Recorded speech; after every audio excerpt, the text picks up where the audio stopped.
이 세계 도처에 보면 옛날 고대 있지 않습니까? 고대 그 시대에 보면 어떤 일이 있었냐면 이제 사람을 재물 삼거나 아니면 동물, 짐승을 재물 삼아가지고 자기들의 신에게 이렇게 바치는 그 의식들이 세계 곳곳에서 발견되어집니다. 제가 이제 얼마 전에 이 기사를 이제 읽다 보니까 어떤 기사를 읽었냐면 그러니까 고대 멕시코입니다. 기원전 8세기경. 그때 그 멕시코에서 어떤 일이 있었냐면 사람을 자기가 믿는 신에게 제물로 바치는데 어떻게 바쳤냐면 사람의 신장을 이제 죽여서 신장하고 사람의 피하고 같이 자기 신에게 바쳤다는 그런 기록이 나와 있습니다. 근데 이런 기록들이 사실 우리나라 옛날 뭐든지 고조선시대 그때 올라서도 발견되어지고요.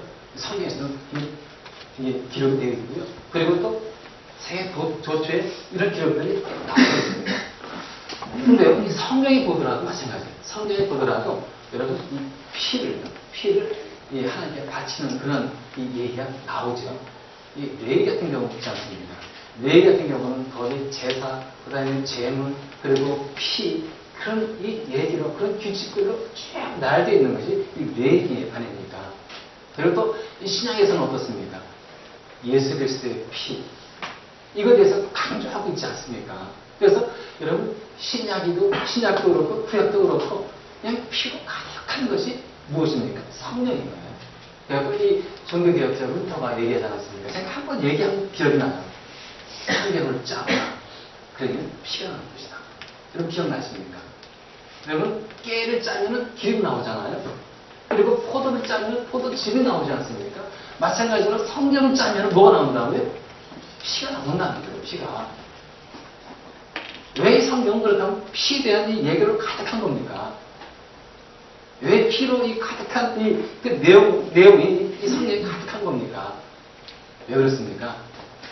인간이 죄를 지었기 때문에 그러는 거예요. 다른 게 아닌 거예요. 그래서 이 레위기에 보면요. 왜 인간이 이 죄를 지었고 그 죄를 속하는 그 방법이 나오는데 레위기에서 이제 나옵니다. 레위기 17장에 보면요. 이런 말씀 나옵니다. 제가 한번 읽어보겠습니다.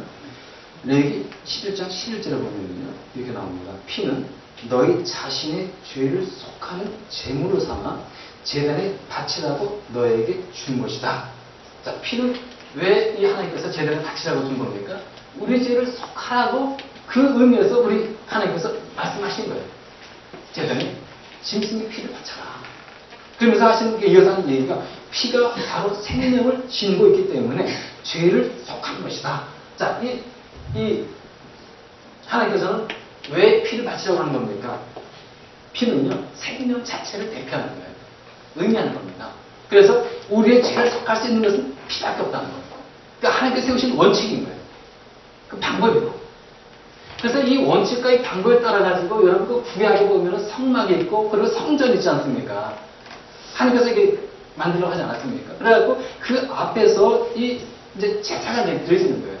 제물은 어떤 거겠습니까? 소, 양, 용석, 비둘기 뭐 등등 해가지고 사람들이 와가지고 이제 이 제물을 이제 바치는 거예요. 내가 죄 지었으면 뭐 예를 들어서 뭐 형편에 따라서 이제 동물 갖고 짐승 갖고 와가지고 제사장 앞에 가서 그리고 내 죄 때문에 그 짐승이 죽는 거예요. 내 죄가 전가돼가지고 그 짐승이 죽는 겁니다. 피 흘려서. 그리고 이제 그것이 제물로 바쳐져가지고 불에 태워지지 않습니까? 그럼 하나님께서 그 향을 맡으시고 그 사람의 죄를 용서해 주는 거예요. 이게 구약시대의 제사를 받는 방법인 거예요. 오늘날은 예수님께서 이제 이 땅에 오시지 않았습니까? 오셔가지고 이제 신학이 이제 시작이 되지 않습니까? 예수님께서 이제 십자가에 피 흘려 죽으셔가지고 우리의 죄를 깨끗이 용서해 주시고 그리고 구원의 길을 활짝 열어주신 분이 누구십니까? 예수님이신 거죠. 여러분 그때는 뭡니까? 왜 예수님은 피 흘려 죽으셔야만 했을까요? 다른 방법도 있지 않겠습니까? 하느냐면은 왜 자기 독생자 예수 그리스도를 십자가에 못 박아서 피 흘려 죽게 하실까? 그래가지고 꼭 우리의 죄를 용서해 주셔야 되는가? 다른 방법도 있지 않을까? 이렇게 생각할 수 있을 거예요. 하지만 성경에서는요, 분명하게 우리에게 얘기해 주는 것이 무엇입니까? 히브리서 9장 22절에 보면요. 피 흘림이 없은 즉 사함이 없다. 이런 말씀 나와요. 피 흘리지 않으면 어떻게 된다고요? 우리의 죄도 사라지지 않는다는 거예요. 그대로 있다는 거예요. 그대로 있다는 거예요. 따라서 우리 예수님께서 우리의 죄를 사하기 위해서는 어떻게 되겠습니까? 피 흘려 죽으셔야 되는 거예요. 그래서 우리가 예수님이 왜 십자가에서 피도 죽으셨는가? 그러면 이해가 되시겠죠? 이것이 바로 구약에 나와 있는 거예요. 구약에 나와 있는 거예요. 구약의 제사 그리고 구약의 제물 들으시지 않습니까? 피를 흘려가지고 그 모형이 무엇입니까? 예수 그리스도, 예수 그리스도. 이걸 그대로 보여주고 있는 겁니다. 그럼 이제 우리가 이제 생각할 수 있는 게 이겁니다. 그럼 구약의 제사하고 신약의 이 예수님의 피하고는 어떤 차이겠느냐? 이걸 좀 봐야 돼요. 하나님께서도 구약에서 진짜 이 짐승의 피를 잡아가지고 그것을 바칠 때 그 사람의 죄가 용서받거든요. 근데 그 죄는 일시적인 거예요. 단회적인 거예요. 단회적. 영원한 게 아니에요. 한마디로 말해서. 쉽게 얘기해서 이겁니다. 만약에 구약에 이스라엘 백성 한 사람이 죄를 지으면 그 죄를 인해서 한 동물을 죽어야 되는 거죠. 자기 죄가 전가됐으니까 그 동물에게. 그럼 또 죄를 지은 겁니다. 그럼 또 가야 되는 거예요. 성전에 가서 자기가 또 이제 이런 죄를 지었습니다 해가지고 짐승 가지고 가야 되는 겁니다. 매번 죄를 질 때마다 그래야 돼요. 매번 죄를 질 때마다. 근데 예수님의 피는 어떤 겁니까? 예수님의 피. 예수님의 피는 영원한 속죄. 영원한 속죄. 단 한 번에 들어지는 영원한 속죄. 그래서 이 히브리서 12장에 보시면요. 이렇게 이제 말씀하고 있습니다. 염소와 송아지의 피로 아니하고 오직 자기 피로 영원한 속죄를 이루사 단번에 성소에 들어가십니다. 예수님의 피는 어떤 피입니까? 여기 구약의 이 성전에서 드려지는 이 짐승의 피하고는 근본적으로 다른 거예요. 짐승의 피는 일시적으로 단회적으로 우리의 죄를 용서할 수 있습니다. 지금은 안 되죠. 구약 시대의 얘기입니다. 그러나 예수님의 피는 어떤 겁니까?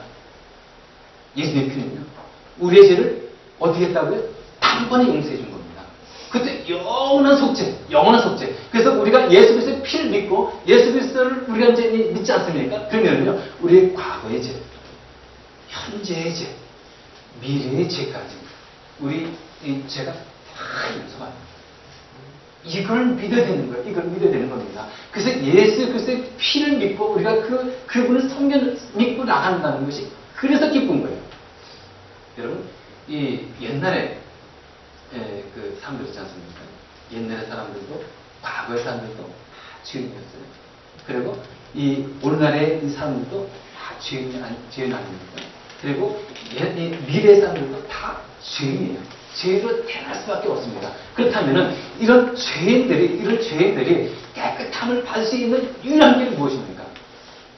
예수 그리스도 피밖에 없다는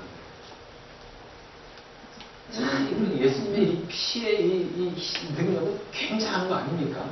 엄청난 거예요. 우리가 예수 그리스도의 피에 대해서 우리가 찬양하고 진짜 찬양하지만 그걸 우리가 마음을 느껴야 되는 겁니다. 느껴야 되는 겁니다. 예수 그리스도의 피가 내 죄를 깨끗이 옮겨줬다. 이걸 우리가 믿어야 되는 거예요. 근데도 불구하고 우리가 이 생각하는 게 무엇입니까? 자꾸 제 책에 빠진다는 거예요. 자꾸 죄를 지어가지고 거기에 연연하면서 나 어떻게 하면 좋은가 그 죄 가운데서 헤어나지 못하는 거예요. 심지어 과거에 지은 죄까지도 거기서 빠져나오지 못하는 거예요. 우리 예수께서는 나의 모든 죄를 다 용서해 줬는데 단 한 번에 영원한 속죄를 다 이루어주셨는데 왜 우리 자꾸 죄 착각에 빠져가지고 거기서 헤어나지 못하냐? 그거예요. 물론 우리가 이걸 이제 생각해야 합니다. 이렇게 예수님께서 직접 피를 흘리셔서 우리 죄를 사해 주신 그 이유, 그걸 왜라고 생각하겠습니까? 다른 거 아니에요. 내 스스로 내 죄를 사하지 못했기 때문입니다. 그래서 예수님께서 직접 피를 흘리신 겁니다. 우리 인간은요, 내 스스로 내 죄를 깨끗하게 할 능력이 없어요. 여러분, 미션 영화 보셨죠? 그거 안 보신 분 계십니까? 뭐 한 15년 전, 20년 전에 나온 영화 아닙니까? 꽤 오래된 영화 같아요. 저도 뭐 텔레비에서 한국에서 몇 번 본 것 같아요. 볼 때마다 진짜 이 느껴지고 생각되어지고 감동되어지는 이 영화인데, 거기에 이제 미션에 보면은 이제 그 주인공이 누굽니까? 로봇 디니로라는 사람이에요. 로봇 디니로. 이 사람이 주인공이었는데, 이 사람의 주인공이 이제 그 영화에 보면은 밀림에 들어가가지고 그 원주민을 잡아다가 노예를 팔았죠. 참 되게 악한 사람이에요. 사람 잡아다가 노예를 파는 그 노예꾼인 겁니다. 그래서 이제 이런 장사를 하다가 이제 집에 이제 뭐 와가지고 이제 있다가 그러면 자기 남동생을 이 시기심에 칼로 죽이죠. 그래가지고 이제 자기 동생을 죽였다는 이 죄책감 때문에 굉장히 고통스럽게 빠집니다. 그럼 이 죄책감을 어떻게 이제 해결할 것인가? 내 죄를 어떻게 할 것인가? 해가지고 이제 카톨릭 그 고행 있지 않습니까? 그리고 자기의 진짜 이런 큰 짐을 만드는 거예요. 자기의 칼, 그리고 그냥 자기 어떤 이거 갑옷 같은 거 뭐 이런 건 다 집어서 이 큰 무게, 이 짐돌을 만들어가지고 자기 이 끈으로 자기 몸을 이제 묶는 거예요. 그리고 이제 절벽만 올라갑니다. 고행하는 거예요. 이렇게 하더라도 자기 죄를 어떻게든지 해결해 보려고. 여러분, 그렇게 해서 우리의 죄가 해결되어지는 겁니까? 아니잖아요. 그렇게 해서 우리의 죄가 해결된다면 여러분 얼마나 좋겠습니까? 예수님이 이 땅에 오실 필요가 없는 거죠. 여러분, 흑인이 아무리 자기 이 흑인의 이 색깔을 하얗게 만들려 해도 이게 되는 겁니까? 안 되잖아요. 평생 하얗게 만들어도 안 되는 거예요. 아무리 자기 이 얼굴에다가 진짜 이 비누칠 해가지고 하얗게 문질러고 애를 써도 평생 애를 써도 안 돼요. 그와 같이 우리 죄도요, 내 스스로 해결될 수가 있는 게 아닌 거예요. 오직 누구만이 우리 죄를 해결할 수 있는 겁니다. 예수 그리스도의 피라는 거예요. 여기 어딥니까? 요한일서 1장 7절에 보면 이렇게 나와 있습니다. 그 아들 예수의 피가 우리를 모든 죄에서 깨끗하게 하실 것이야. 그 아들 예수의 피가 모든 죄를 깨끗하게 하신대요. 이걸 우리가 믿어야 되는 겁니다. 예수 그리스도의 피가 어떻다고요? 우리의 모든 죄. 여러분 어떤 죄를 졌습니까? 과거에 어떤 죄를 졌습니까? 그 과거의 죄. 여러분 지금 현재도 마찬가지예요. 이걸 다 깨끗하게 하시는 분이 누구십니까? 예수 그리스도의 피라는 거예요. 엄청나지 않습니까? 이 복음의 핵심이에요. 복음의 핵심. 아무리 여러분 진짜 내 인격 좋고 내 성품 좋고 아무리 진짜 우리가 많은 것을 배워도요, 여러분 그것은 내 죄가 다 사라지는 게 아닙니다.